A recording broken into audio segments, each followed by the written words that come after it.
Welcome to 2 Minute Gaming.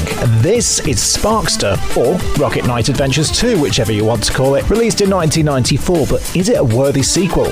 Let's find out. The game picks up with Sparkster in his mech, searching for the Sword of Elhorn, but don't skip the opening scene because to get the true ending of the game, you'll need to battle Axel Gear and claim the first piece of the Sword of Elhorn. It's easily noticeable that this sequel has a different art style, and although it looks good, it seems to lack the detail and charm of the first game.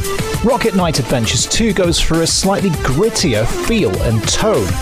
Backgrounds are pretty bland, but I will commend the new enemy designs, which now look much more intimidating. There are a few changes in game mechanics for Sparkster's second outing. The main one is that the rocket pack is now self-charging. The rocket pack can also double charge, allowing the player to use a more powerful corkscrew move. The energy shot released from the sword is also gone, encouraging players to use close quarters combat. The game follows the same format as the last, except this time, instead of battling pigs, Sparkster is up against lizards. Axel Gear makes his return and has once again taken the princess. Sparkster must battle the lizard army, confront Axel Gear, and defeat the lizard leader. Scattered through each of the stages are fragments of the Sword of Elhorn. Collecting them all will unlock Gold Sparkster, making the final boss much easier and unlocking the good ending. Although still an excellent game, Sparkster lacks the originality that made the first one so great. The air combat segments are absent, and it's clear a lot of ideas were recycled for the sequel. The result is something that feels very familiar, and this lack of innovation